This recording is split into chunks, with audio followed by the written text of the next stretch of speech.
طيب الحمد لله إن الحمد لله نحمده ونستعينه ونستغفره ونعوذ بالله من شرور أنفسنا ومن سيئات أعمالنا من يهده الله فلا مضل له ومن يضلل فلا هادي له وأشهد أن لا إله إلا الله وحده لا شريك له وأشهد أن محمدا عبده ورسوله يا أيها الذين آمنوا اتقوا الله حق تقاته ولا تموتن إلا وأنتم مسلمون يا أيها الناس اتقوا ربكم الذي خلقكم من نفس واحدة وخلق منها زوجها وبث منهما رجالا كثيرا ونساء واتقوا الله الذي تساءلون به والأرحام إن الله كان عليكم رقيبا يا أيها الذين آمنوا اتقوا الله وقولوا قولا سديدا يصلح لكم أعمالكم ويغفر لكم ذنوبكم ومن يطع الله ورسوله فقد فاز فوزا عظيما وإن خير الكلام كلام الله وخير الهدي هدي محمد صلى الله عليه وسلم وإن شر الأمور محدثاتها وكل محدثة بدعة وكل بدعة ضلالة وكل ضلالة في النار أما بعد عيسى يا أخي كيف fatigué Allah musta'an. طيب, donc on va commencer Inch'Allah. On avait commencé la dernière fois au sujet de Al-Qadr. Donc l'imam il expliquait que on doit accepter les hadiths qui parlent de la prédestination sans dire pourquoi, sans demander le pourquoi et sans dire comment. Hein? Donc on ne dit pas Allah, oh Allah, pourquoi tu m'as créé, ou bien pourquoi tu m'as créé comme ça, ou bien pourquoi tu as fait ça, ou bien pourquoi tu as prédestiné telle chose. Ça c'est interdit de demander des questions de ce genre parce que Allah subhanahu wa ta'ala il fait ce qu'il veut. Hein? Fa'alun lima yurid. Et Allah subhanahu wa ta'ala il fait ce qu'il veut, donc on n'a pas à lui poser des questions en ce qui concerne ce qu'il décide. Et Allah subhanahu wa ta'ala dit dans une autre ayat, si je ne me trompe pas, لا يسأل عما يفعل وهم يسألون. Donc Allah subhanahu wa ta'ala il n'a pas à être demandé au sujet de ce qu'il fait alors que c'est nous qui serons demandés, c'est à nous qu'on va demander des comptes et on ne demande pas à Allah subhanahu wa ta'ala le comment en ce qui concerne Al-Qadr. Et on avait mentionné parmi les hadiths auxquels on doit croire le hadith As-Sadiq al-Masduq, c'est-à-dire le hadith d'Ibn Mas'ud qui explique les principes de Al-Qadr. Et le cheikh il dit وَمِثْلُ مَا كَانَ مِثْلُهُ فِي الْقَدْرِ, c'est-à-dire et tout autre hadith de ce genre qui parle de Al-Qadr. Et le cheikh qui a rassemblé cette aqidah de l'imam Ahmad dans Usul al-Sunnah, il a donné comme passage, un commentaire, des paroles de certains imams comme l'imam Abu Bakr al-Ajurri dans son livre Al-Shari'a, qui est un autre recueil de Aqidah. Et il cite la citation en disant قال أبو بكر الآجري رحمه الله إن سائلا سأل عن مذهبنا في القدر فالجواب في ذلك قبل أن نخبره بمذهبنا أن ننصح للسائل ونعلمه أنه لا يحسن بالمسلمين التنقير والبحث عن القدر لأن القدر سر من سر الله عز وجل بل الإيمان بما جرت به المقادير من خير أو شر واجب على العباد أن يؤمنوا به ثم لا يأمن العبد أن يبحث عن القدر فيكذب بمقادير الله أو يكذب بمقادير الله الجاري على العباد فيضل عن طريق الحق. Donc dans cette citation-là, l'imam Al-Ajurri est en train d'expliquer un fondement très important en ce qui concerne la croyance de Ahl Sunnah wal Jama'a et le respect qu'ils ont en ce qui concerne cette question de Qadar. Donc l'imam il dit, on m'a demandé, une personne m'a demandé au sujet de notre position à nous, c'est-à-dire notre voie Ahl Sunnah wal Jama'a, au sujet de Al-Qadr, au sujet de la prédestination. Et il dit la réponse à ce sujet, au sujet de notre position en ce qui concerne Al-Qadr, c'est de lui dire que, premièrement, on lui conseille à cette personne-là qui pose la question, et on lui fait savoir que c'est pas bien pour les musulmans de chercher à rentrer dans la recherche au sujet de la prédestination, car la prédestination est un des secrets ou un des mystères parmi les mystères d'Allah subhanahu wa ta'ala. Et c'est obligatoire pour les musulmans de croire en ce qui a été prédestiné, de bien ou de mal. Et le serviteur ou l'être humain qui cherche à essayer de rentrer dans les détails de la prédestination, ben il risque de commencer à renier des choses prédestinées par Allah subhanahu wa ta'ala, et il risque de s'égarer de la vérité, du chemin de la vérité, s'il commence à essayer de chercher dans les questions détaillées et qu'il essaie de remettre en question certains aspects de la prédestination. Ensuite, il continue en mentionnant une autre partie de la citation de l'imam al-Ajurri, l'imam Muhammad ibn al-Hussein al-Ajurri. Il dit, قال محمد بن الحسين الآجري رحمه الله لولا أن parce qu'ici il a mentionné sa kunya et ici il mentionne son nom. Ici il dit Abu Bakr et après il dit Muhammad ibn al-Hussein et son nom c'est Abu Bakr Muhammad ibn al-Hussein. Donc رحمه الله ولولا أن الصحابة رضي الله عنهم لما بلغهم عن قوم ضلال شردوا عن الحق عن طريق الحق كذبوا بالقدر فردوا عليهم قولهم وكفروهم وكذلك التابعون لهم بإحسان سبوا من تكلم بالقدر وكذب به ولعنوهم ونهوا عن مجالستهم وكذلك أئمة المسلمين ينهون عن مجالسة القدرية وعن مناظرتهم ويبين للمسلمين قبيح مذاهبهم فلولا أن هؤلاء ردوا على القدرية لم يسع من بعدهم الكلام عن القدر بل الإيمان بالقدر خيره وشره لازم قضاء وقدرا وما قدر يكن وما لم يقدر أو يقدر لم يكن وما لم يقدر لم يكن فإذا عمل العبد بطاعة الله عز وجل فعلم أنها بتوفيق الله له فيشكره على ذلك وإن عمل بمعصيته ندم على ذلك وعلم أنها بمقدور جرى عليه فذم نفسه واستغفر الله عز وجل هذا مذهب المسلمين وليس لأحد على الله عز وجل حجة بل لله الحجة على خلقه قال الله عز وجل فلله الحجة البالغة فلو شاء لهداكم أجمعين. Ça c'est une autre partie de la citation de l'imam al-Ajurri. Il dit, si ce n'était pas que les Sahaba, lorsqu'ils ont entendu de l'égarement de ces gens-là qui ont nié Al-Qadar, si ce n'était pas que les Sahaba avaient réfuté leurs paroles et que les Sahaba les avaient déclarés comme étant des kuffars et qu'ils ne les avaient pas maudits, eh bien, on n'aurait pas eu, nous, le droit de rentrer dans des débats à ce sujet-là et d'essayer de les réfuter. Et le cheikh il dit que les salaf et les a'imma des tabi'in, les sahaba et des tabi'in, ils ont réfuté ces gens-là, ils les ont maudits et ils nous ont interdit de nous asseoir avec eux. Et de la même façon, les imams parmi les musulmans qui sont venus par la suite, nous ont toujours interdit de nous asseoir avec les qadariyas et d'essayer de faire des argumentations avec eux. Et ils ont expliqué aux musulmans la laideur de leur méthodologie ou de leur voie.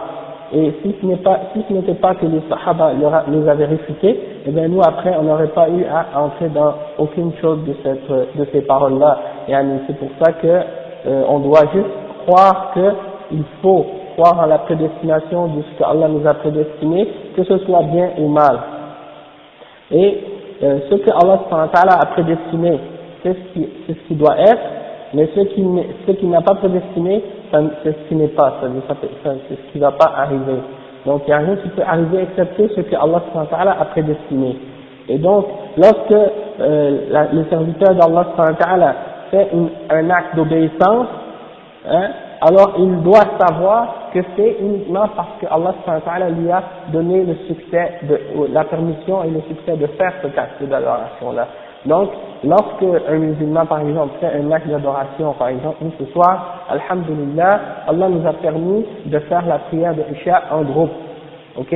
Donc, on doit savoir que le fait qu'on a fait cette prière de Isha en groupe, c'est parce que Allah subhanahu wa ta'ala nous l'avait prédestiné et qu'il nous a permis d'avoir cette ni'ma et cette miséricorde et cette bénédiction de pouvoir l'adorer. Donc, on ne se sent pas fier au point de penser que ça c'est grâce à nous-mêmes et que c'est uniquement par notre piété personnelle ou par notre force personnelle qu'on a réussi à établir cette adoration, mais on sait qu'en même temps c'est une miséricorde d'Allah subhanahu wa ta'ala qui nous permet de l'adorer.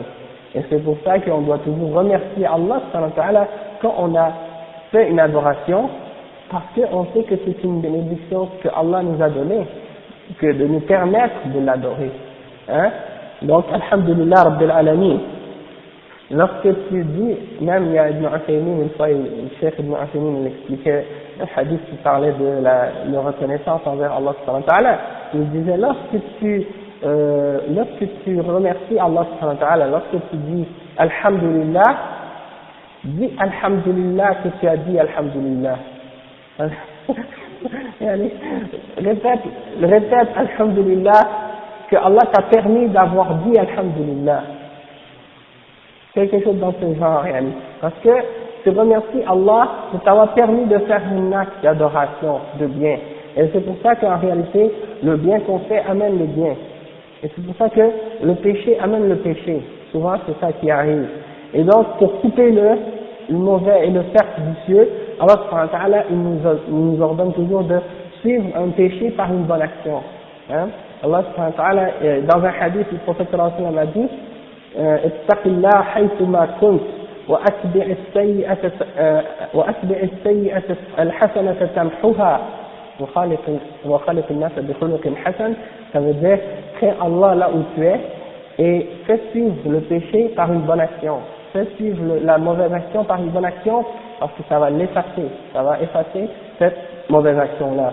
Et soit agir avec les gens avec un bon comportement, hein, un bon caractère. Donc ça nous montre qu'on doit toujours être reconnaissant d'Allah subhanahu wa ta'ala, et ça c'est pour ça qu'Allah subhanahu wa ta'ala dit aussi dans le Coran, لكي لا تأسوا على ما فاتكم ولا تفرحوا بما أتاكم, pour pas que vous soyez trop déçus par qu'est-ce qui vous a manqué, hein, parce que Allah subhanahu wa ta'ala vous a prédestiné que vous n'allez pas avoir une chose, vous n'allez pas trop être déçus et tristes, parce que vous savez que ça ne devait pas vous atteindre. Ce n'était pas prédestiné pour vous que vous alliez avoir cette chose. Hein? Par exemple, tu voulais avoir une voiture et puis quelqu'un l'a acheté avant toi, donc tu ne l'as pas eu, tu sais que cette voiture-là ne s'était pas prédestinée, donc tu te soumets à la prédestination d'Allah subhanahu wa ta'ala.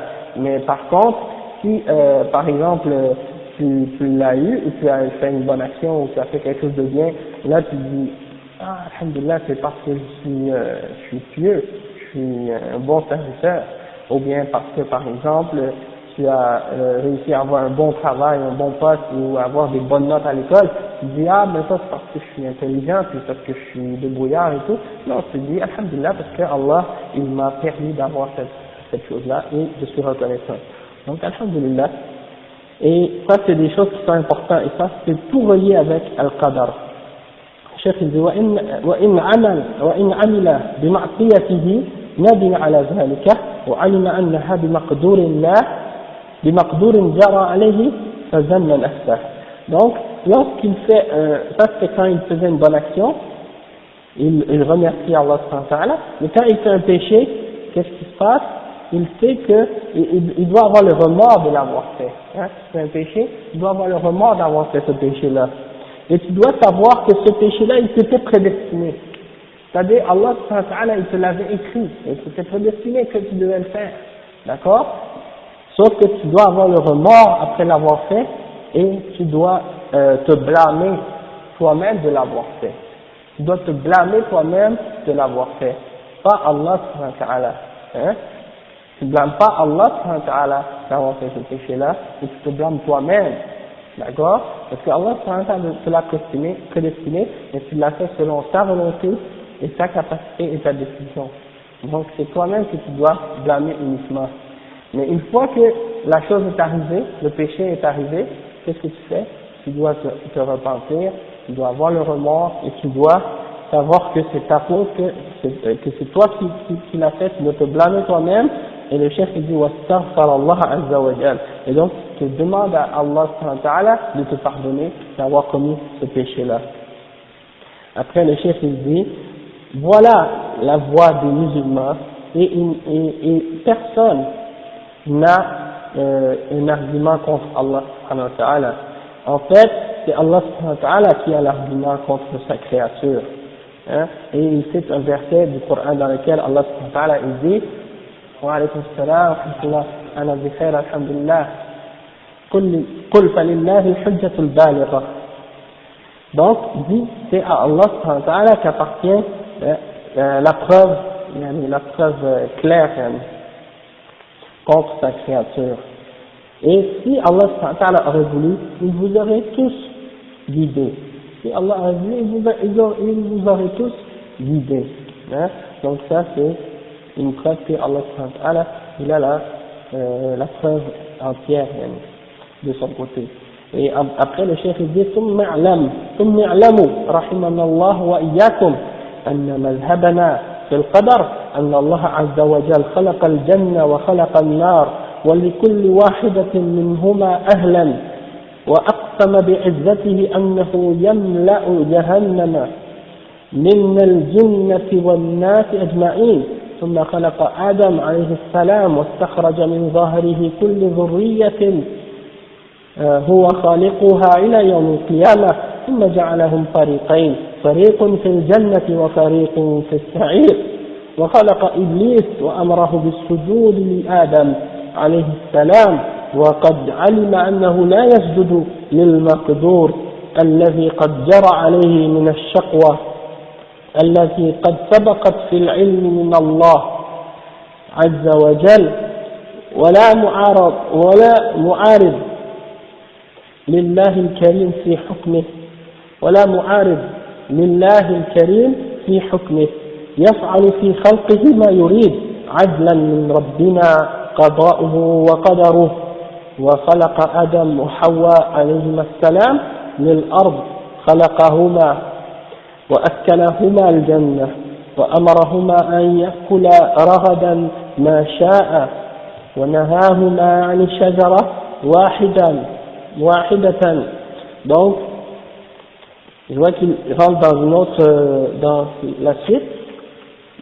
Donc je vais commencer par traduire cette partie-là, puis on va continuer dans l'explication. Le cheikh il dit et sachez que notre voie en ce qui concerne Al-Qadar, c'est que Allah subhanahu wa ta'ala a créé le paradis et a créé l'enfer. Et il a créé pour chacun de ces deux-là sa population. Il a créé pour le paradis une population, et il a créé pour l'enfer une population. Et il a juré par sa puissance qu'il allait remplir l'enfer des djinns et des hommes en entier. ولكن حق القول مني لأملأن جهنم من الجنة والناس أجمعين. Donc ça c'est Allah subhanahu wa ta'ala qui a juré dans le Coran par sa puissance qu'il allait faire ça. Et après il dit ثم خلق آدم. Après Allah subhanahu wa ta'ala a créé Adam et il a fait sortir de son dos toutes ses descendances, toute sa descendance qu'il allait créer jusqu'au jugement dernier. Et il les a divisés en deux groupes. Un groupe pour le paradis et un groupe pour l'enfer. Et ça c'est un verset dans le Coran qui dit fariqun fil jannati wa fariqun fis sa'ir. Donc ça c'est un hadith du prophète sallallahu alayhi wa sallam qui dit que lorsque Allah subhanahu wa ta'ala a créé Adam, il a fait sortir de son dos toute sa descendance, c'est-à-dire toutes les âmes de ses descendants. Hein? Et il a dit un groupe pour le paradis et un groupe pour l'enfer. Non. Non. Il a dit aussi alastu bi rabbikum qalu bala. Ne suis-je pas votre Seigneur? Et toutes les les arbres ont témoigné, ils ont dit oui, certes, c'est toi notre Seigneur. Hein? Donc, on dit que ça c'est un hadith clair qui explique que pour les gens de l'enfer, il y a les gens de l'enfer et il y a les gens du paradis, et tout ça c'est déjà prédestiné. Et après, le cheikh il dit, et Allah subhanahu wa ta'ala a créé Iblis, et il lui a ordonné de se prosterner à Adam. Et Allah subhanahu wa ta'ala savait très bien que Iblis n'allait pas se prosterner. Il le savait déjà, hein, parce qu'il avait déjà prédestiné ça, et il avait prédestiné pour lui le malheur, il savait qu'il allait être parmi les gens de l'enfer. Et ça avait déjà précédé dans la connaissance d'Allah subhanahu wa ta'ala. Et personne ne peut s'opposer au jugement d'Allah subhanahu wa ta'ala. Et il fait ce qu'il veut de sa créature, en toute justice de notre Seigneur, dans son décret et dans sa prédestination.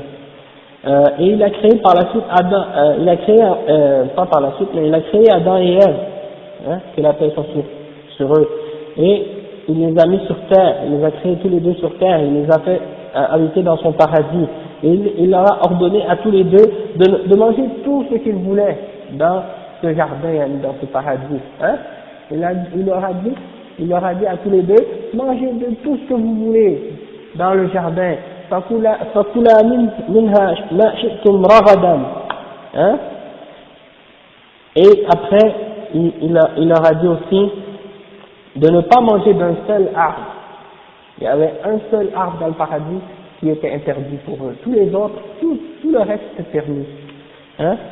Et il leur a même dit, non seulement de pas en manger, mais de même pas s'en approcher, de même pas s'approcher de cet arbre. Mais le cheikh il dit, وَقَدْ جَرَى مَقْدُورُهُ أَنَّهُمَا سيعصيانه بأكلهما من الشجرة فهو تبارك وتعالى في الظاهر نهاهما وفي الباطن وفي الباطن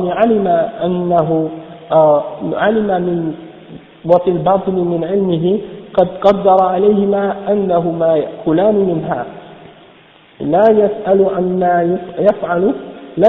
عما يفعل وهم يسألون ولا يكن لهما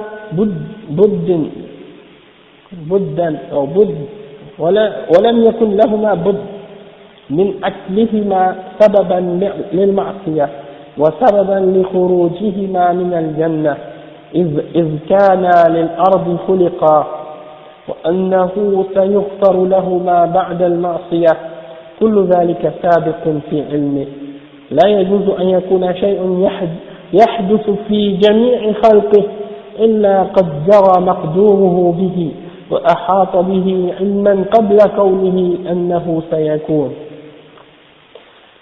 Donc le chef il explique par la suite, il dit, mais la prédestination d'Allah subhanahu wa ta'ala les a précédés et Allah subhanahu wa ta'ala il avait prédestiné que ces deux-là, Adam et Ève, allaient le désobéir et qu'ils allaient manger de cet arbre et que Allah subhanahu wa ta'ala en apparence il leur avait interdit de faire ça alors qu'en réalité au fond Allah subhanahu wa ta'ala avait prédestiné que ces deux-là allaient manger de l'arbre.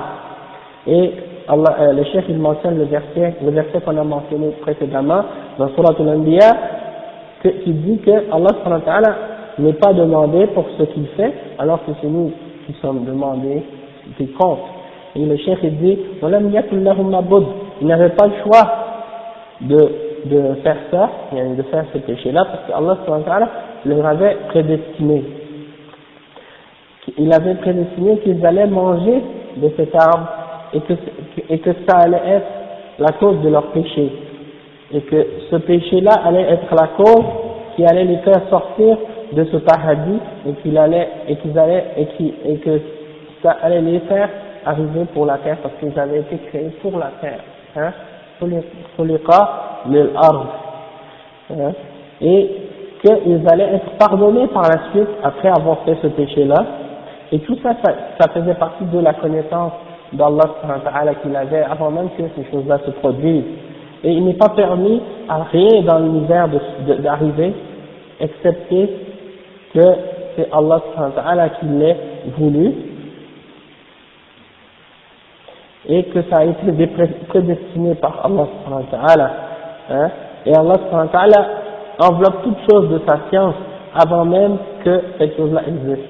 Et le chef il continue et il cite la parole de l'imam al-Jurri encore une fois en disant خلق الله كما شاء لما شاء لما شاء فجعلهم شقيا وسعيدا قبل أن يخرجهم إلى الدنيا وهم في بطون أمهاتهم وكتب آجالهم وكتب أرزاقهم وكتب أعمالهم ثم أخرجهم من الدنيا وكل إنسان يسعى فيما كتب له وعليه ثم بعث رسله وأنزل عليهم وحيه وأمرهم بالبلاغ لخلقه وبلغوا رسالات ربهم ونصحوا قومهم فمن جرى بمقدور الله عز وجل أن يؤمن آمن ومن جرى في مقدوره أن يكفر كفر قال الله عز وجل هو الذي خلقكم فمنكم كافر ومنكم مؤمن والله بما تعملون بصير. نعم. Donc le chef il continue et il dit Allah subhanahu wa ta'ala a créé comme il veut et pour la raison qu'il a décidé, pour lui-même, pour la raison qu'il veut. Et il a fait de ses serviteurs, il en a fait certains d'entre eux heureux et certains d'entre eux malheureux. Hein? Avant même qu'ils sortent dans ce monde, quand ils étaient encore dans le ventre de leur mère, Allah subhanahu wa ta'ala avait déjà écrit leur destination et leurs termes, c'est-à-dire jusqu'à quelle date ils vont vivre. Et tout ça c'était déjà écrit et prédestiné. Na'am. وأحاط به علما قبل كونه وهم في بطون أمهاتهم وكل إنسان يسعى فيما قدر له. Donc Allah subhanahu wa ta'ala dit et il a écrit aussi leur subsistance. Les frères, un peu d'énergie là, réveillez-vous, hein. Laissez-moi pas toute seule. Ok. Inch'Allah, un peu de patience pour la ilm. Et puis, après vous êtes capable de faire 20% là, maintenant?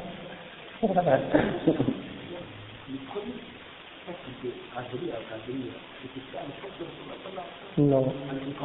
Oui. À la fin de la période des Sahaba, Ibn Omar, c'est lui qui a parlé en premier d'Ibn Abbas et Ibn Omar, c'est les deux qui ont réfuté les Qadariyya lorsque les tabi'in sont venus pour leur demander des questions au sujet des Qadariyya. Donc ça veut dire c'est vers la fin de la période des Sahaba, parce que Ibn Omar fait partie des jeunes Sahaba, hein, et Ibn Abbas aussi. À l'époque du prophète sallallahu alayhi wa sallam, ils étaient des enfants.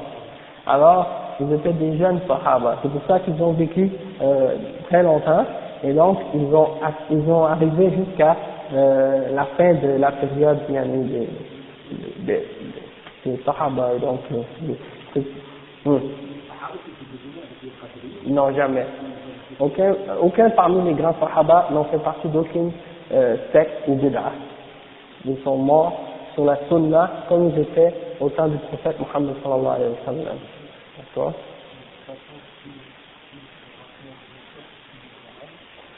Il serait quand même, en fait, ça serait une spéculation, parce que c'est quelque chose qui n'est pas arrivé. Mais si ce serait arrivé, je ne sais pas, moi. Ouais, ça la faut parler. Il y a eu des gens qui ont accepté l'islam et qui ont quitté l'islam, par exemple. Et qui ont vu le prophète Muhammad sallallahu alayhi wa sallam et qui ont quitté l'islam par la suite. Donc ces gens-là ne sont pas des sahaba parce qu'ils ne sont pas morts sur l'islam. Donc ça c'est une preuve que celui qui est mort, même s'il a vu le prophète sallallahu alayhi wa sallam, même s'il a cru, mais par la suite qui est mort dans la mécréance, il ne fait pas partie des sahaba. Donc ça c'est un exemple. Mais donc Ibn Omar, quand il a entendu la parole de Ma'bad al-Juhani et d'autres de ces gens-là, il les a déclarés mécréants. Et c'est ça qu'il a dit, que même si un d'entre eux donnait la montagne de Uhud en or, Allah n'accepterait rien de leurs actions tant qu'ils n'ont pas affirmé la foi en la prédestination. Et ça, c'est pour qui? C'est pour le mécréant. C'est uniquement pour le mécréant. Hein? Parce que tu sais que le croyant, même s'il donne un sou noir en sadaqa, Allah l'accepte. Hein? Tandis que ces gens-là, même s'ils donnent la montagne de Uhud en or, Allah l'accepte pas. Donc ça c'est la preuve que ce sont des kuffars. Hein? Donc, et il a aussi dit qu'il s'est désavoué d'eux et qu'eux n'ont rien à voir avec lui. Ils ne croient pas en qadar, la qadar, wal amr unuf, c'est-à-dire que les choses se passent de cette façon sans aucune prédestination. Rien n'a été prédestiné auparavant. Et ça c'est kufr.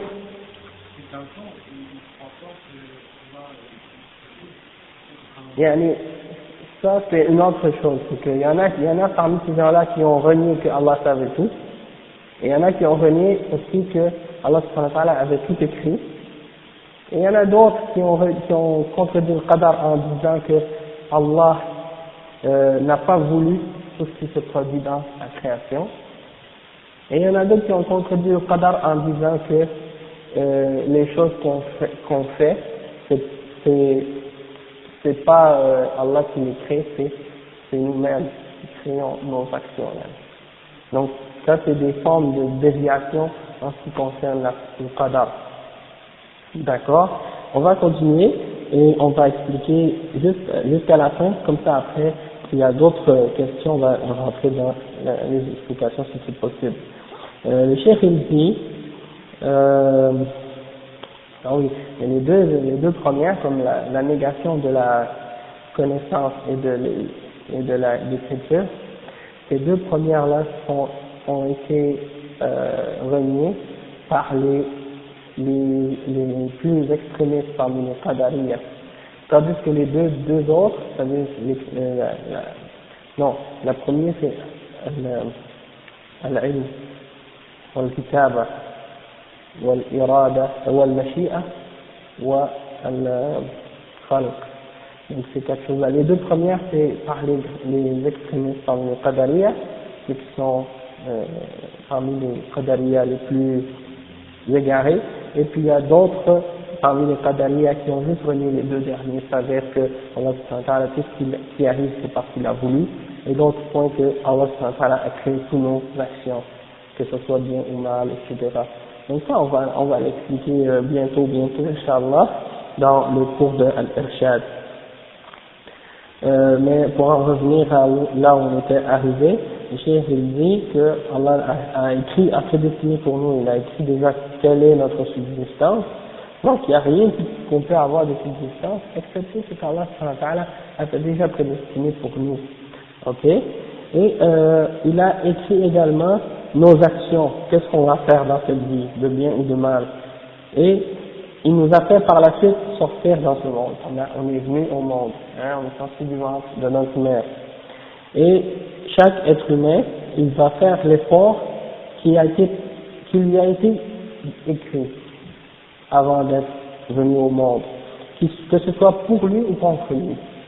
Et par la suite, Allah subhanahu wa ta'ala a envoyé ses messagers, et puis il a fait révéler sa révélation, et il les a ordonnés aux messagers de transmettre le message à la création. Et ils ont transmis le message de leur Seigneur, et ils ont donné le conseil à leur peuple.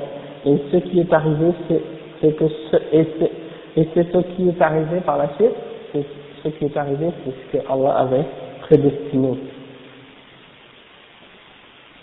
Donc, celui que Allah subhanahu wa ta'ala avait prédestiné qu'il allait croire, il a cru,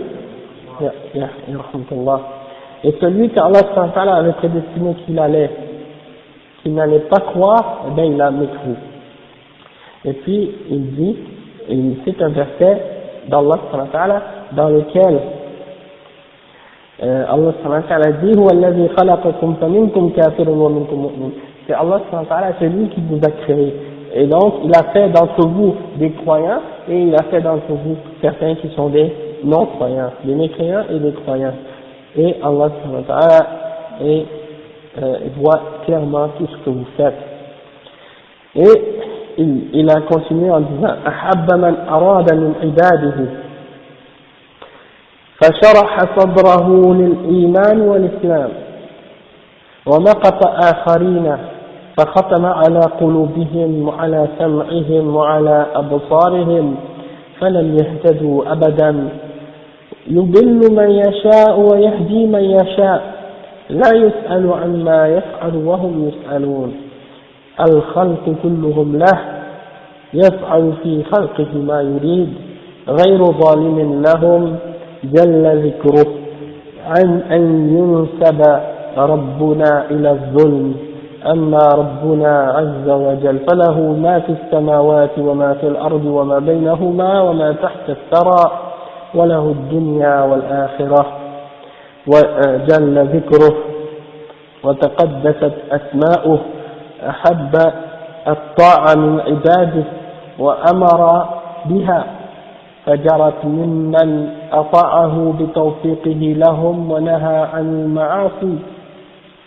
وأراد كونها من غير محبة منه لها ولا للأمر بها تعالى الله عز وجل أن يأمر بالفحشاء أو يحبها جل عز وجل ربنا وعز أن يجري في ملكه ما لم يرد أن يجري أو شيء لم يحط به علمه قبل كونه وقد علم ما الخلق عاملون قبل أن يخلقهم وبعد أن يخلقهم قبل أن يعملوا قضاء وقدرا وقد جرى القلم بأمره عز وجل في اللوح المحفوظ بما يكون من بر أو فجور يثني على من عمل بطاعته من عبيده ويضيف العمل إلى من بره أو فجور من بر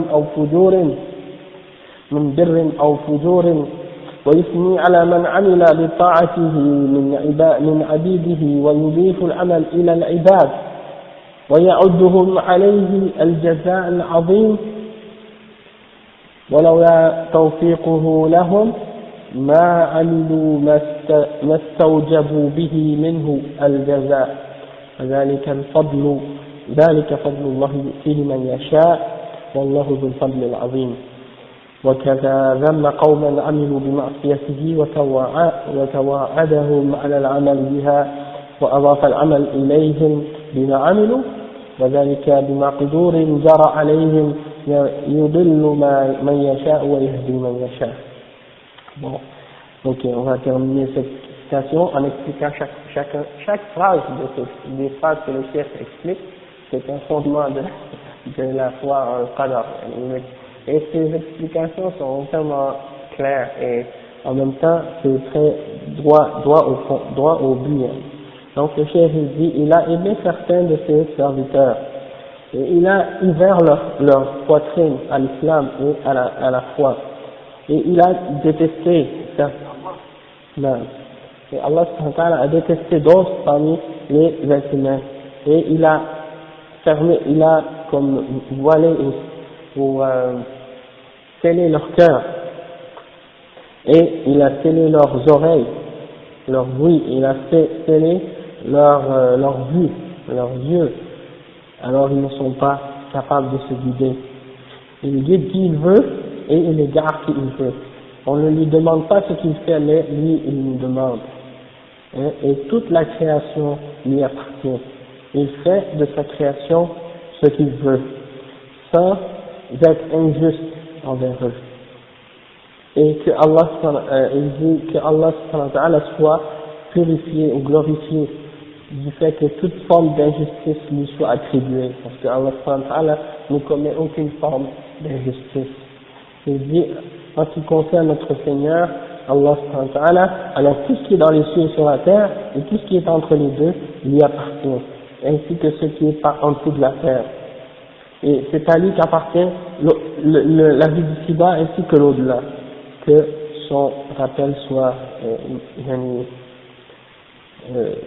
que son rappel soit élevé, sa majesté soit rappelée, etc. تقدست أسماء, et que ses noms soient sanctifiés. أحب الطاعة, Allah subhanahu wa ta'ala a aimé l'obéissance de ses serviteurs. Quand les serviteurs font une obéissance, Allah subhanahu wa ta'ala aime cette obéissance. Hein? Et il aime ceux qui les a fait et il ordonne à ses serviteurs de faire cet acte de bien. Donc celui qui fait un acte de bien, Allah, c'est par la permission et le succès que Allah subhanahu wa ta'ala lui a donné. Hein? Et il a interdit les péchés. Et celui, c'est Allah subhanahu wa ta'ala qui a interdit aux gens de faire les péchés. Il a voulu que ces péchés-là existent, mais il ne les aime pas. Il a voulu que ces péchés-là existent, mais il ne les aime pas. Et il a voulu que ces péchés-là existent sans qu'il ne les ait ordonnés. C'est-à-dire, il a voulu que ces péchés-là existent, mais il ne les a pas ordonnés. C'est-à-dire, il n'a pas ordonné à sa création de les faire. Il n'a pas envoyé, c'est-à-dire, il n'a pas ordonné par aucun de ses prophètes et par aucune révélation à la création de désobéir ou de faire des péchés. Il a voulu que des péchés existent par sa prédestination, par sa connaissance et par sa sagesse. Mais il n'a pas ordonné à aucun parmi les êtres humains de faire un péché. Il n'a jamais dit à un prophète, faites un péché. Et ordonné aux gens de faire un péché. Et ça c'est clair. Mais il a permis que ce péché-là existe pour une sagesse qui est plus grande encore, et pour un but qui est plus grand et qui est bon. Hein? Non. أراد كونها من غير محبة منه لها. Donc Allah subhanahu wa ta'ala, même s'il a voulu que ces péchés-là existent, il ne les aime pas. Hein? Il n'aime pas la mécréance, il n'aime pas l'idolâtrie, il n'aime pas le péché. Mais il a voulu qu'il existe pour une sagesse et pour un but. Et il n'ordonne pas aux êtres humains de désobéir, de faire des péchés. Et Allah subhanahu wa ta'ala, il dit dans le Coran, قُلْ إِنَّ اللَّهَ لَا يَأْمُرُ بِالْفَحْشَاءِ. Allah subhanahu wa ta'ala, il n'ordonne pas al-fahsha, la turpitude, les péchés en parole ou en action. Et أو يحبها, يعني Allah subhanahu wa ta'ala ne les aime pas. Et yani Allah subhanahu wa ta'ala, qu'il soit purifié, que quelque chose dans son domaine ou dans son royaume se produise sans que ce soit par sa volonté. Hein? Tout se passe par sa volonté, même le péché. Hein? Si Allah ne voulait pas que quelqu'un désobéisse ou fasse un péché ou fasse un acte de mécréance ou quelque chose de ce genre dans sa création et dans son royaume, personne n'aurait pu le faire. C'est uniquement par sa volonté que ces choses-là peuvent se produire. D'accord? Après il dit أو شيء لم يحد به علمه قبل كونه, ou bien que se passe quelque chose dans sa création que sa connaissance n'a pas enveloppé. C'est-à-dire qu'il se passe quelque chose dans la création que lui, Allah subhanahu wa ta'ala, n'avait pas connu avant que cette chose-là arrive ou existe. Allah l'a déjà su. Hein?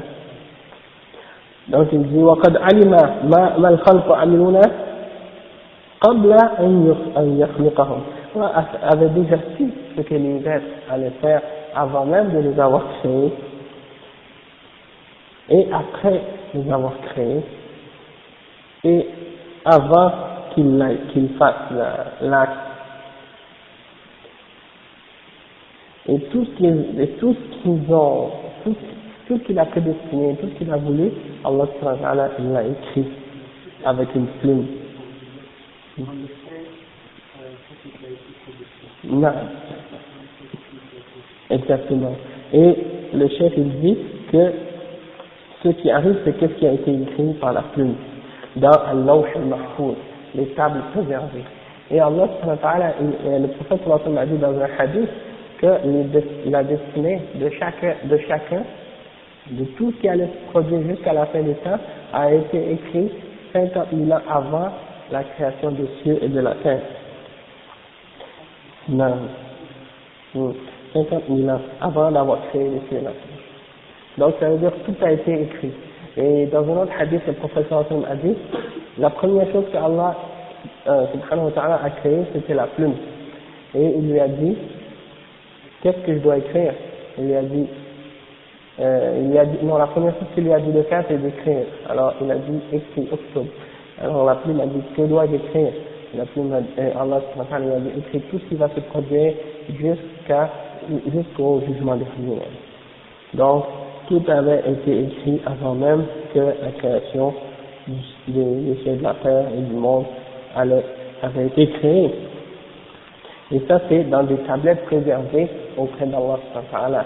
C'est l'Lawh al-Mahfouz, on appelle l'Lawh al-Mahfouz, c'est-à-dire les tables préservées. Et c'est ça que les soufis prétendent que quand ils veulent, ils s'en vont au-dessus des cieux pour aller regarder dans ces tablettes-là pour savoir qu'est-ce qui va se passer. Ça fait un soufi. C'est ça qu'ils disent. C'est ce qu'ils disent. Ils disent que même certains chouyours, parmi leurs imams, là, parmi les awliya, ils voient directement dedans. Non. Et donc, c'est comme ça qu'ils peuvent savoir ce qui va se passer dans l'avenir. Hein? Ça, c'est les shayatines al-ins. Comment ça?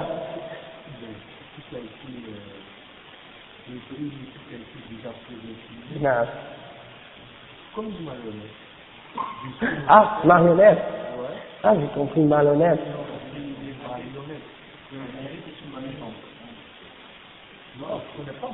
Non, c'est ça. Le fait que tu... Non. Mais on va juste terminer, puis après on va essayer de répondre à ta question. Le chef il dit, non. Allah subhanahu wa ta'ala a tout écrit de ce qui allait se passer. Que ce soit des choses de bien ou des actes de péché ou de mal. Et Allah subhanahu wa ta'ala a glorifié les serviteurs qui font le bien, qui agissent selon son obéissance, et il a attribué ces actes-là à eux.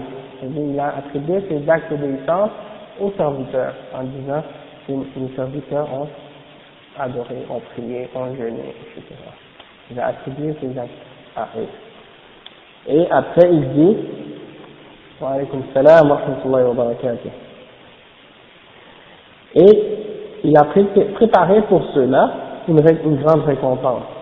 Et si ce n'était pas du succès d'Allah subhanahu wa ta'ala pour ces gens-là, il n'aurait pas fait les actes qui leur fait mériter cette récompense-là. Donc c'est grâce au succès que Allah leur a donné qu'ils ont pu faire les œuvres qui leur permettent d'avoir cette récompense-là à la fin.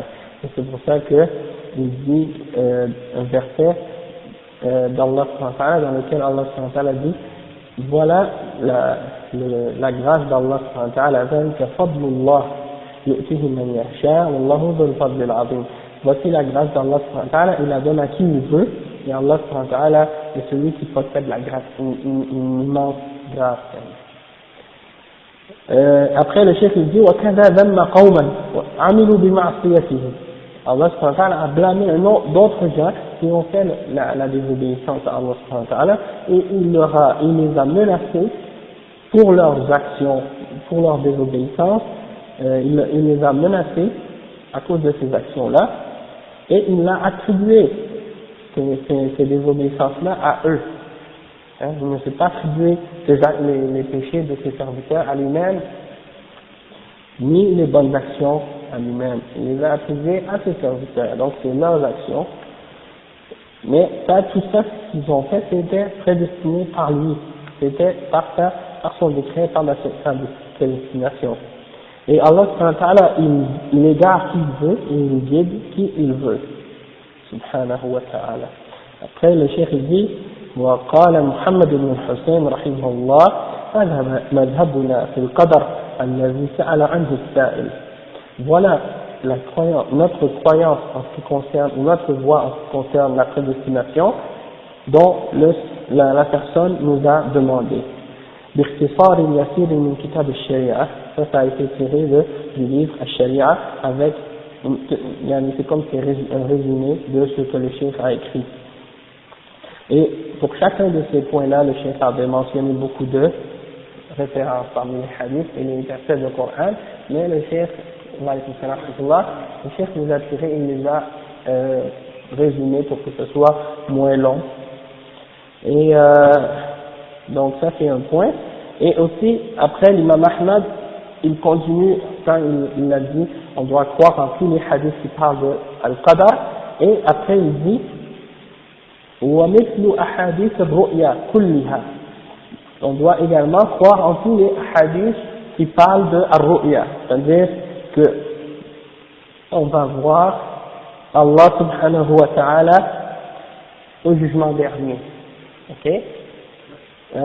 أحاديث الرؤيا إن نبت عن الأسماء وإن نبت عن الأسماء واستوحش منها المستمع وإنما عليه الإيمان بها وأن لا يرد منها حرفا واحدا وغيرها من الأحاديث المأثورات عن الثقات وأن لا يخاصم أحدا ولا يناظره ولا يتعلم الجدال فإن الكلام في القدر والرؤية والقرآن وغيرها من السنن مكروه ومنهي عنه لا يكون صاحبه وإن أصاب بكلامه السنة من أهل السنة حتى يدع الجدال ويسلم ويؤمن بالآثار.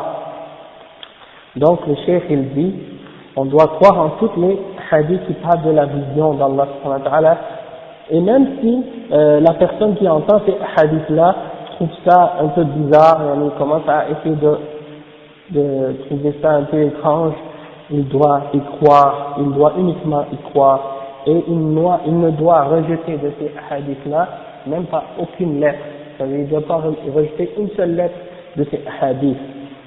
Il doit accepter tous ces hadiths ainsi que tous les autres qui sont rapportés par les gens qui sont fiables parmi les narrateurs de hadith, et il ne doit pas discuter avec quiconque ou même débattre ou même essayer d'argumenter avec eux ou apprendre l'argumentation, car le fait de parler dans les sujets de qadar ou les sujets de la vision d'Allah subhanahu wa ta'ala ou du Coran ou tout autre parmi les questions de aqidah est détestable et interdit.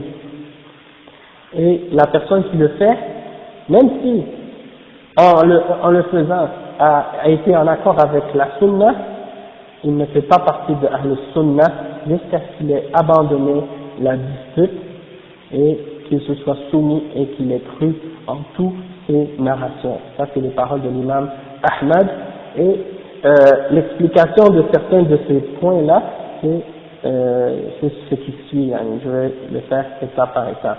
Donc, en ce qui concerne la ru'ya, on n'en a pas parlé peut-être, mais c'est qu'il y a des ahadiths du prophète ru'ya, je vais l'expliquer.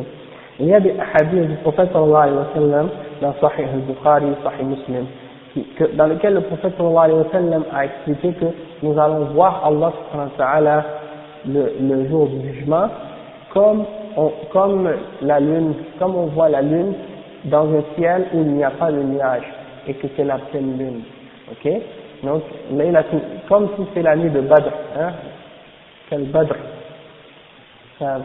Donc, on va voir Allah subhanahu wa ta'ala comme on voit la lune, la pleine lune, hein? Et même il y a un verset dans le Coran, Allah subhanahu wa ta'ala dit dans le Coran, وُجُوهٌ يَوْمَئِذٍ نَاظِرَةٌ وُجُوهٌ يَوْمَئِذٍ نَاظِرَةٌ إِلَى رَبِّهَا نَاظِرَةٌ. Donc, des visages ce jour-là seront éclatants de lumière, et ils vont être en train de regarder leur Seigneur. Et ça c'est dans Surat Al-Qiyamah. Donc dans ce verset-là, il y a une preuve claire pour montrer que Allah va être vu par les serviteurs. Et il y a aussi des hadiths authentiques dans lesquels le prophète a dit que les croyants vont voir Allah. يرون ربهم je vous lis le hadith, les mots du hadith exact, sauf que c'est clair qu'on va le voir. Et pourquoi le cheikh a mentionné ce point-là en parlant des... Ah d'accord, pas de problème. Donc la ru'ya c'est quoi? C'est que parce qu'il y a eu des gens de bid'ah qui ont essayé de nier que Allah sera vu au jugement dernier. Parmi ces gens-là, il y a eu les Jahmiya et les Mu'tazila et les Asha'ira. Pourquoi ils ont nié ça? C'est parce que ils se sont dit que si on affirme que on va être capable de voir Allah subhanahu wa ta'ala, ça affirme que Allah subhanahu wa ta'ala est dans une direction quelconque et qu'on est capable de le voir, donc de le délimiter ou de le positionner. Et ça, selon eux, c'est une forme de bid'ah, ou c'est une forme de tashbih, de faire ressembler Allah subhanahu wa ta'ala à sa création. Hein? Donc, à cause de ça, ils ont voulu nier que Allah subhanahu wa ta'ala sera vu au jugement dernier. Et, bien entendu, ils ont essayé de faire le ta'wil de ces versets-là et de ces hadiths. Ils ont essayé de déformer le sens clair de ces hadiths-là par différentes méthodes et par différents moyens. Par exemple, dans le verset de Surat Al-Qiyamah, pardon, وجوه يومئذ ناظرة إلى نعيم ربها ناظرة نعيم ربها ناظرة. C'est-à-dire, ouais, ils ont rajouté quelque chose pour déformer le sens. Ils vont dire, ils n'ont pas ajouté dans le Coran, mais dans l'interprétation, ils ont rajouté ça. C'est-à-dire, ils disent qu'ils ne vont pas regarder Allah, mais ils vont regarder la bonté, le na'im, hein, de Allah, les biens que Allah a préparés pour les croyants. C'est ça qu'ils vont regarder, c'est pas Allah. Et beaucoup d'autres ulama de tafsir, ils ont expliqué un verset dans le Coran dans lequel Allah il dit dans le Coran, par exemple, لِلَّذِينَ أَحْسَنُوا الْحُسْنَى وَزِيَادَةً, hein, le verset dans lequel Allah dit pour les croyants, pour ceux qui ont fait le bien, ils auront al-husna et plus encore. Et les ulama, ils ont expliqué que plus encore, ça signifie qu'ils vont voir Allah subhanahu wa ta'ala. Ok? Parce qu'il y a un jour dans le paradis, tous les vendredis, les croyants vont à un endroit et ils vont voir Allah subhanahu wa ta'ala. Et quand ils reviennent à leurs épouses, leurs épouses vont dire, tu es plus beau, tu reviens plus beau que tu étais auparavant. Hein? Si je ne me trompe pas, c'est Yawm al-Mazid, ils appellent ça Yawm al-Mazid. Et puis, donc, c'est ce qui arrive au paradis, les croyants vont voir Allah subhanahu wa ta'ala. Et en ce qui concerne la vision d'Allah subhanahu wa ta'ala au jugement dernier, il y a eu une différence d'opinion entre les ulama et entre les salafs en ce qui concerne est-ce que les mécréants vont voir Allah subhanahu wa ta'ala ou c'est seulement les croyants qui vont le voir au jugement dernier, ou est-ce que les hypocrites aussi vont voir Allah au jugement dernier ou non. Et certains parmi les salafs ont dit que ils se sont divisés sur ça en trois positions. Certains ont dit non, seulement les croyants vont le voir. D'autres ont dit oui, ils vont le voir comme les croyants vont le voir. Et d'autres ont dit ils vont être permis de le voir au début, et par la suite ils ne pourront plus le voir, ils vont être voilés, ils ne pourront pas le voir. Et il y a des preuves de ça dans le Coran. كلا بل ران على قلوبهم ما كانوا يكسبون كلا إنهم يومئذ عن ربهم لمحجوبون. C'est-à-dire, non, certes, oui, les péchés qu'ils ont accumulés ont voilé leur cœur, hein, c'est-à-dire les gens qui ont fait les péchés, qui vont aller dans l'enfer, eh bien, les péchés qu'ils ont commis ont mis un voile sur leur cœur, et ça a été expliqué par les ulama de tafsir et par même dans les hadiths du prophète sallallahu alayhi wa sallam, que celui qui commet un péché, il y a comme une tache noire qui va être mise sur son cœur, et que s'il ne se repart, son cœur est purifié, mais s'il persiste à le faire, eh bien son cœur devient avec la tache noire, et à chaque fois qu'il continue, le cœur devient complètement noir, jusqu'à ce qu'il devienne entièrement noir. Et lorsque le cœur devient entièrement noir, eh bien la personne n'est plus capable de distinguer entre le bien et le mal. Hein, il commence à s'égarer. Donc ça c'est le danger des péchés. Et après, l'autre verset qui vient après, qu'Allah, innahum arrabbihim yawma'idhin la mahjubun. Non, certes, ce jour-là, ils seront voilés, ils ne pourront pas voir leur Seigneur. Ils seront voilés de voir leur Seigneur. Et les ulama qui ont dit ça, ils ont dit qu'ils vont être permis de voir Allah subhanahu wa ta'ala au tout début, puis après ils vont être interdits de le voir, et ça c'est pour augmenter leur châtiment. C'est pour augmenter leur châtiment, parce que si ils ne le voient pas du tout, c'est quelque chose, mais si on leur permet de le voir, et puis par la suite ils ne peuvent plus le voir, eh bien ça va rester encore plus grand comme punition, puisque là ils auront pu admirer leur créateur, puis on va leur priver par la suite de ça. Et ça c'est le plus grand châtiment que quelqu'un peut imaginer. Et la plus grande récompense pour les croyants, c'est de voir Allah subhanahu wa ta'ala. Hein?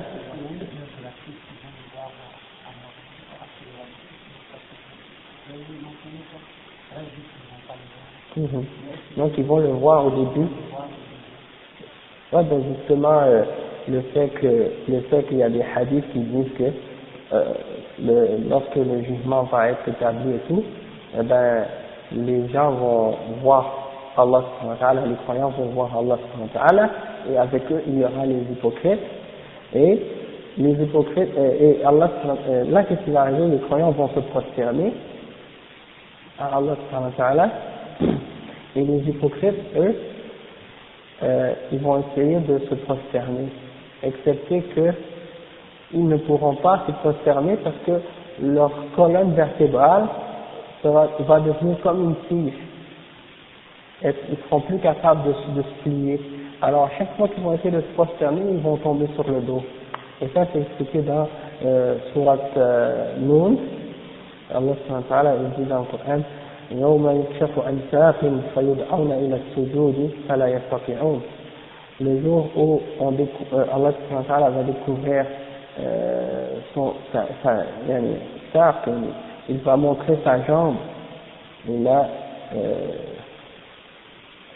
ils vont essayer de se prosterner mais ils ne seront pas capables. Hein? Ça c'est dans le verset dans le Coran. Et le verset يوم يكشف عن ساق, ça a été interprété le verset comme étant le jour où ils vont voir la grande épreuve,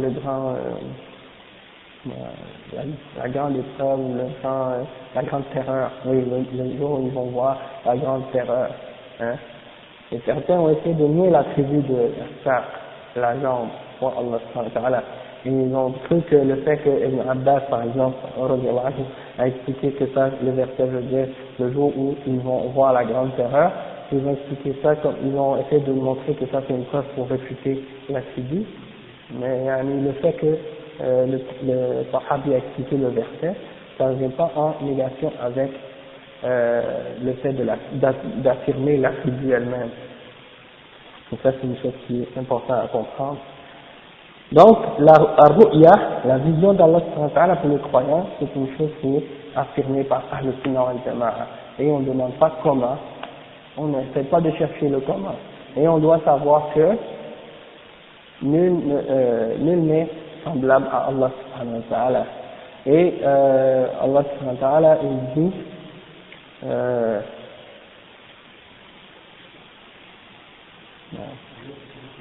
non, c'est pas ça. Il y a le verset dans lequel Allah subhanahu wa ta'ala, il dit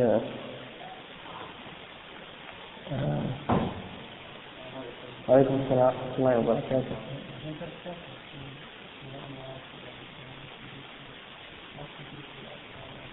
C'est ça. لا تدركه الأبصار وهو يدرك الأبصار. Donc certains d'entre eux, ils ont lu ce verset-là qui dit que les regards ne peuvent pas l'atteindre. Et il y en a d'autres parmi les gens qui ont essayé d'utiliser le verset dans lequel Allah subhanahu wa ta'ala a dit par exemple à la montagne, à Moussa, si tu vois la montagne, alors si la montagne reste sur place, tu vas me voir. Donc sinon tu ne verras pas. Donc Allah subhanahu wa ta'ala s'est montré à la montagne, et la montagne s'est écroulée. Alors ils essaient d'utiliser ça comme une preuve qu'une créature peut pas voir Allah subhanahu wa ta'ala. Et l'autre verset, il dit la yudrikuhu al-absar, la yudrikuhu al-absar. Les regards ne peuvent pas l'atteindre, alors que lui, il atteint les regards, etc. Si je ne me trompe pas dans la traduction. Donc, c'est clair que dans ce verset-là, les ulama ont expliqué que, avec notre corps physique actuellement sur terre, on n'est pas capable de voir Allah subhanahu wa ta'ala, mais qu'au jugement dernier, Allah il va nous permettre d'avoir une constitution qui va nous permettre d'être capable de le voir. Wa alaykum salam wa rahmatullahi wa barakatuh. Donc, dans ce cas-là, c'est pas du tout la même chose que dans cette dunya. Et une autre réponse à l'explication de l'histoire de Moussa quand il a demandé à voir Allah subhanahu wa ta'ala, c'est la même chose.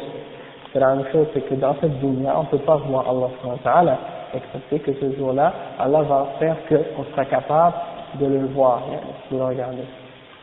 D'accord? Donc ça c'est une réponse à ces shubuhat et à de ces gens de bid'ah, comment ils ont essayé de réfuter la vérité.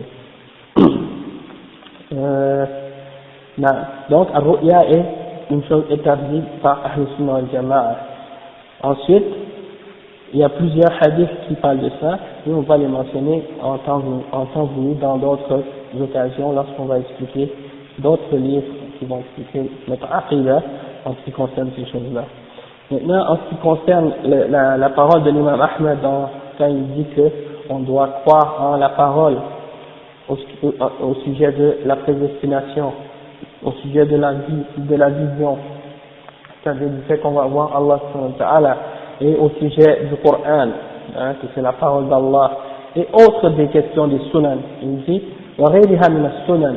الشيخ يقول والسنن هنا بمعنى العقائد وما يتعلق بقضايا التوحيد والمنهج، فإن السلف كانوا يطلقون السنة على العقيدة، وكذا يصنفون الكتب ويسمونها بالسنة، مثل السنة لابن أبي عاصم، والسنة لعبد الله بن أحمد، والسنة للمروزي، والسنة لابن شاهين، والسنة للخلال. Donc le cheikh il dit que quand l'imam ici mentionne le mot sunan, le pluriel de sunna, eh ben il veut dire les croyances, la aqidah, et tout ce qui se rapporte au tawhid et au manhaj, la méthodologie des salafs. Il dit parce que les salafs, ils utilisaient le mot sunna pour parler de l'aqidah, en voulant dire la aqidah.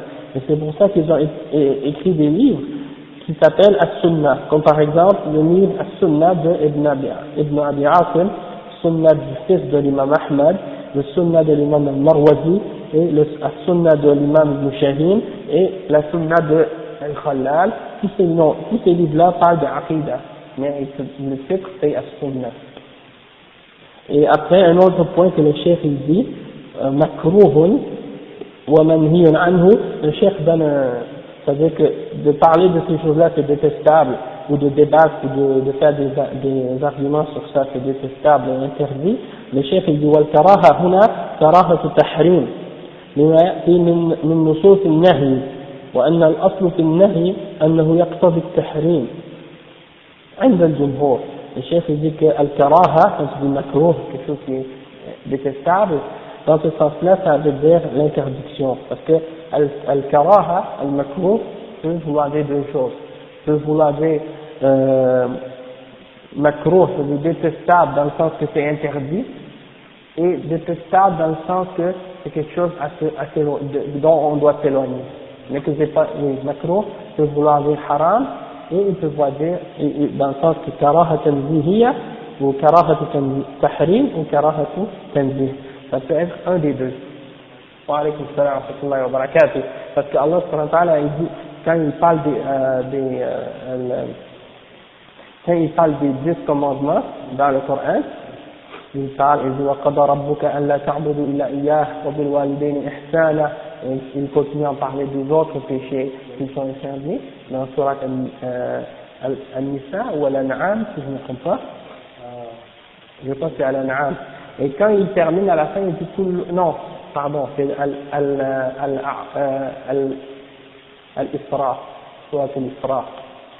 Et quand il termine à la fin de ces 10-là, il dit كل ذلك كان سيئة عند ربك مكروها.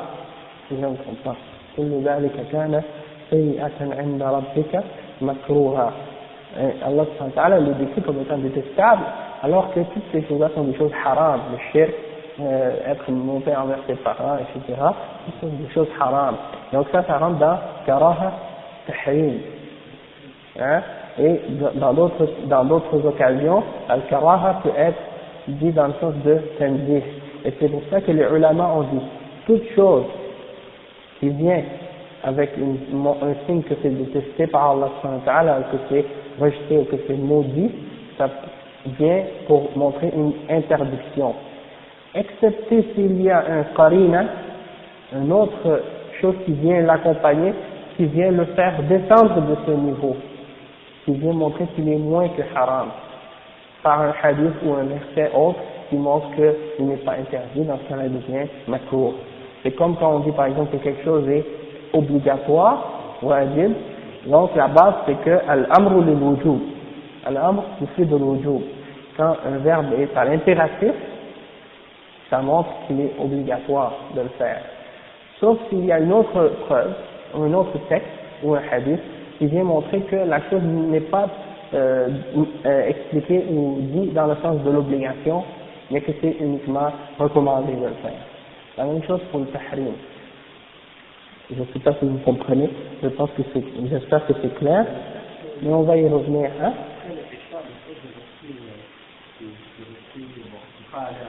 Ouais.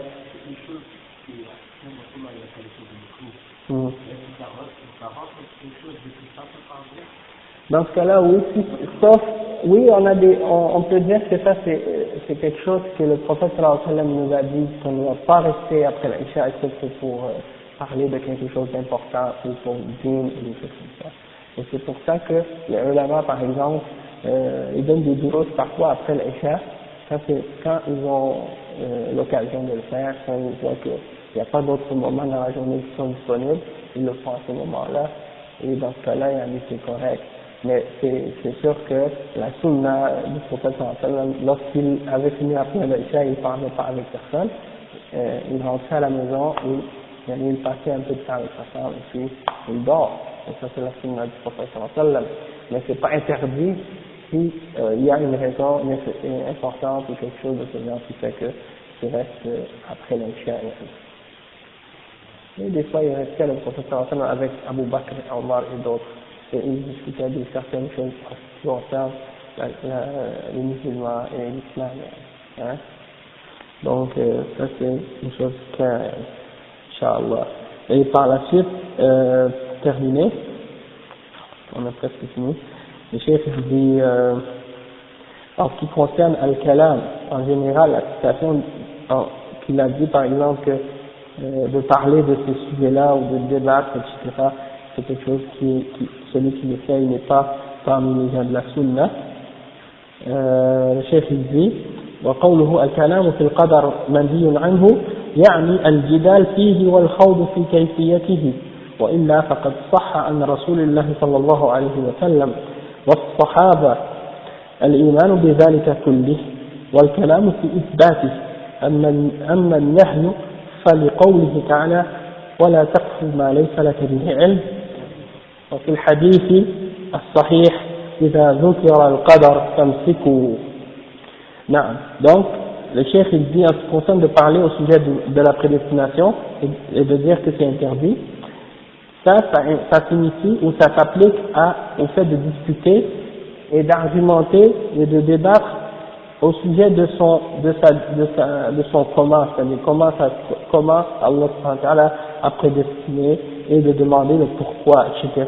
Dans ces choses-là, c'est interdit d'argumenter et de discuter à ce sujet-là.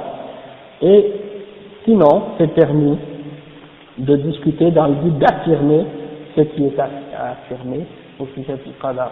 Hein?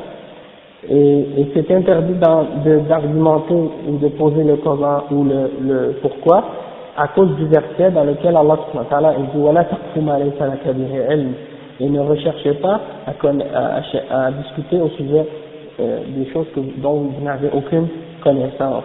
Et aussi à cause du hadith dans lequel le prophète sallallahu alayhi wa sallam a dit, et lorsqu'on mentionne al-qadar, alors retenez-vous, c'est-à-dire n'entrez pas, ne commencez pas à essayer de chercher à comprendre le comment ou le pourquoi. Donc c'est dans les hadiths as-sahiha. Et le cheikh il dit par la suite aussi, en ce qui concerne إن أصاب في كلامه السنة, c'est-à-dire ومعناها أنه لا بد من شرعية الوسيلة ألا وهي التسليم للكتاب والسنة وليس البحث العقلي كما هو منهج المدرسة العقلية.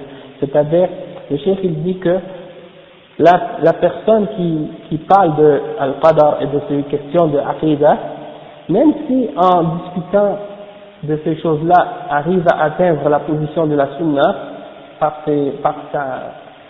dans ses paroles, il ne fait pas partie de Ahl-Sunnah tant qu'il n'a pas abandonné les disputes et les argumentations. Pourquoi? Parce que le cheikh il dit ça signifie que le moyen que tu utilises pour arriver à la position de la Sunna doit être acceptable, doit faire partie de la Sharia. Parce que, c'est comme on a dit, le but ne justifie pas les moyens, d'accord? Donc, ton moyen doit être en accord avec le Kitab et Sunna. Tu dois te soumettre au Coran et à la Sunna. Et donc, c'est pas en faisant des études rationnelles ou philosophiques que tu dois arriver à comprendre la prédestination, comme le font certains parmi les gens de Dalal.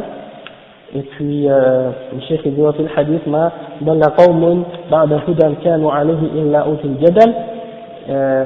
Ça c'est la preuve qu'on ne doit pas rentrer dans les argumentations et les débats au sujet de ces choses-là, car c'est une des portes de l'égarement.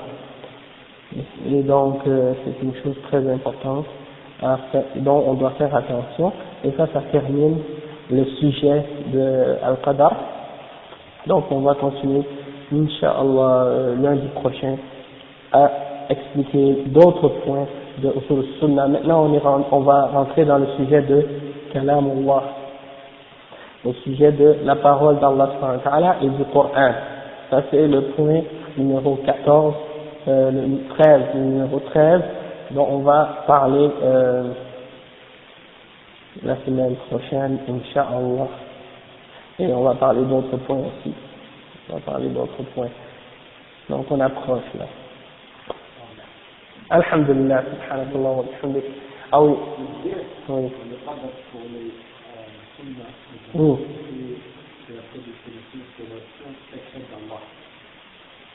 ne va pas le chercher le comment et le pourquoi. Non. Et les autres trucs, les autres textes, si jamais je vois quelqu'un qui débat avec ça. Ouais. La seule chose que tu peux faire avec ces gens-là, c'est leur mentionner les hadiths. C'est tout. C'est comme en fin de semaine, j'ai rencontré un Mu'tazili. Subhanallah. On pense qu'ils n'existent plus, mais il y en a encore qui existent. J'ai rencontré un Indonésien qui est venu de l'Indonésie pour étudier à l'université McGill en sciences islamiques. Et il commençait à faire l'éloge et à défendre Ibn Arabi, le soufi. Et commençait à dire oui, c'est la philosophie qu'il défend et tout. Hein, parce qu'Ibn Arabi, dans un de ses livres, il a dit que son Dieu c'est le porc et le chien, etc. Donc, ouais, parce que Ibn Arabi, c'est un des défenseurs de l'idée de Wahdatul Wujud, c'est-à-dire que tout ce qui existe, c'est Allah, et qu'il n'y a pas de distinction entre le créateur et la créature. Tout ce qui existe, c'est Allah subhanahu wa ta'ala. Donc, pour lui, il est permis de dire que le porc et le chien, c'est son Dieu. Hein? Donc, c'est un peu comme le panthéisme. Le panthéisme, c'est-à-dire que tout, comme les hindous, tout est Dieu pour eux. Ils adorent même les rats, les chiens, les chats. Ouais. Ils ont des temples même pour les rats, pour l'adoration du rat. Donc, eux, ils sont en accord avec ces formes de shirk là. Eux, ils ne croient pas que c'est du shirk. En fait, pour eux, ils ont une toute autre définition du mot tawhid et du mot shirk. Pour eux, le tawhid, c'est de dire que tout ce qui existe est Allah. Le créateur, c'est la créature. Et la créature, c'est le créateur. Et celui qui voit une distinction entre les deux est un mushrik. Donc, vous pouvez quand même... Oui, même eux-mêmes, ils croient qu'eux-mêmes, ils sont Dieu. Ce sont des gens d'égarement, ce sont des kuffars. Les gens qui croient en Wahdatul Wujud sont en dehors de l'islam. Et il y a une chose aussi, c'est que lui, il faisait l'éloge et la défense de ça. Il disait non, ceux qui comprennent pas ça, c'est des gens qui sont stupides. Il faut comprendre, il faut voir c'est philosophique, ces choses-là et tout. Hein.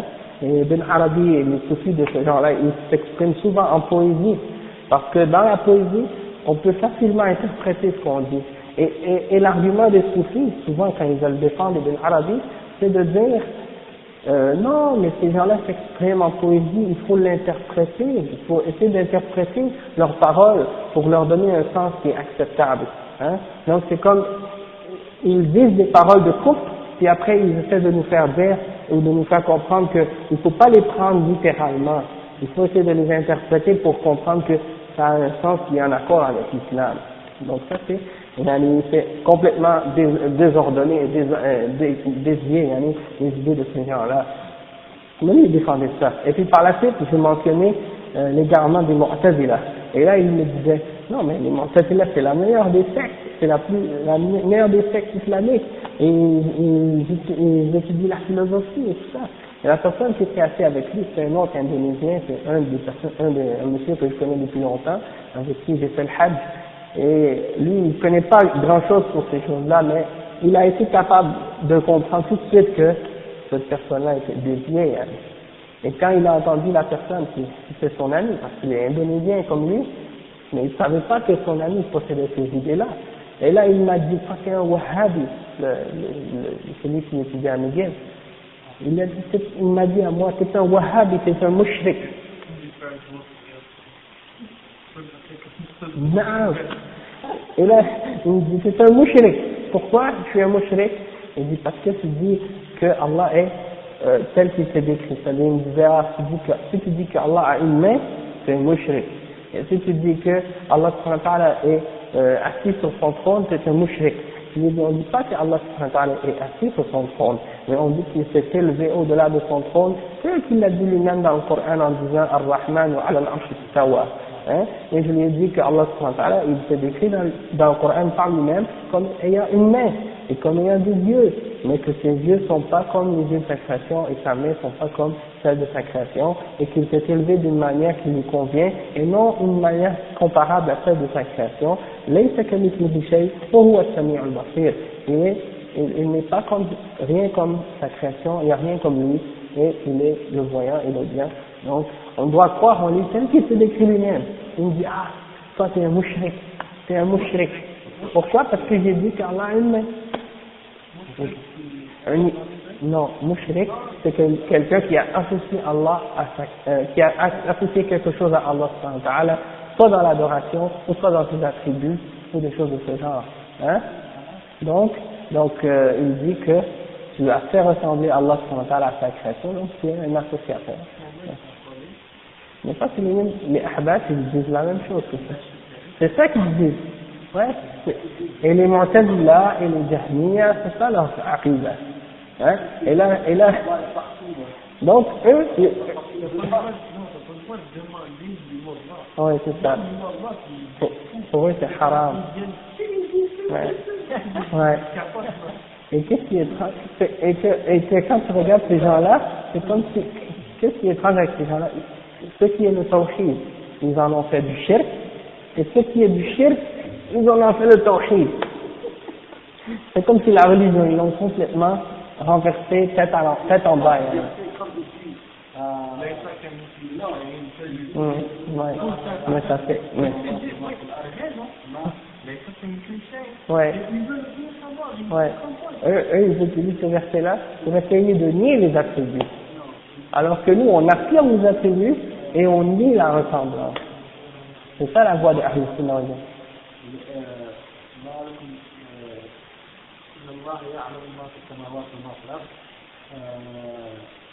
Lillahi ma fi tu parles du verset dans Surat Al-Mujadala.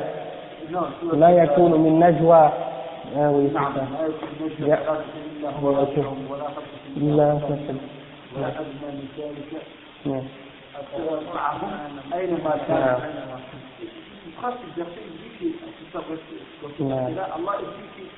est avec les gens partout. Non, exactement. Non. Non. Non. Attends, le verset c'est quoi le verset? Le verset c'est pas Inna Allah ya'lamu. C'est j'ai oublié le début. En tout cas, non, c'est pas Inna Allah ya'lamu. Oui, c'est ça. ألم تر أن الله يعلم ما في السماوات وما في الأرض ما يكون من نجوى ثلاثة إلا هو رابعهم ولا خمسة إلا هو سادسهم ولا أدنى من ذلك ولا أكثر إلا هو وهو معهم إلا هو معهم أينما كانوا ثم ينبئهم بما عملوا يوم القيامة إن الله بكل شيء عليم. إن الله بكل شيء عليم. Il est connaissant de toutes choses. Hein. C'est avec sa connaissance. Et ça, c'est l'explication de tous les imams de Ahl Sunnah et de tous les imams de Tafsir. Exactement. Et les versets parlent de ilm. Et la même chose du verset qui dit, par exemple, وَهُوَ أَقْرَبُ إِلَيْهِ مِنْ حَبْلِ الْوَرِيدِ. Hein? Il est plus près d'eux que leur veine jugulaire. Et eux, ils disent, non, ça veut dire qu'Allah est en nous parce qu'il est dans notre veine jugulaire. Et ça, c'est de l'ignorance complète parce que dans le même verset, Allah subhanahu wa ta'ala, il dit dans le Coran, est-ce qu'on a ça, non? Subhanallah. C'est dans le Qaf. Attends une minute.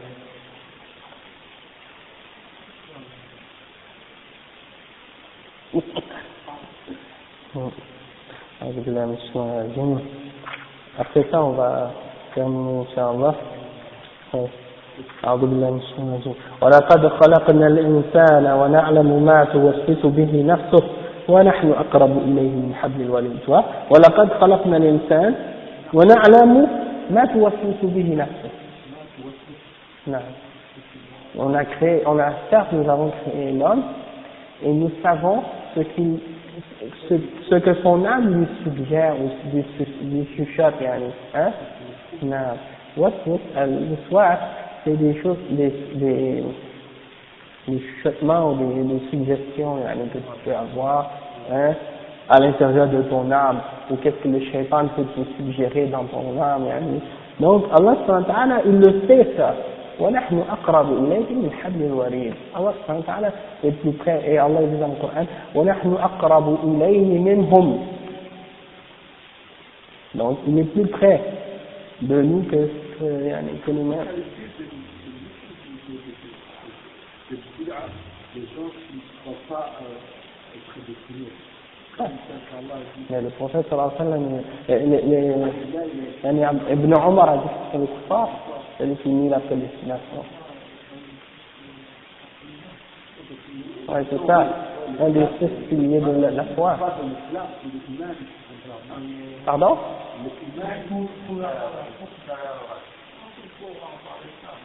Oui.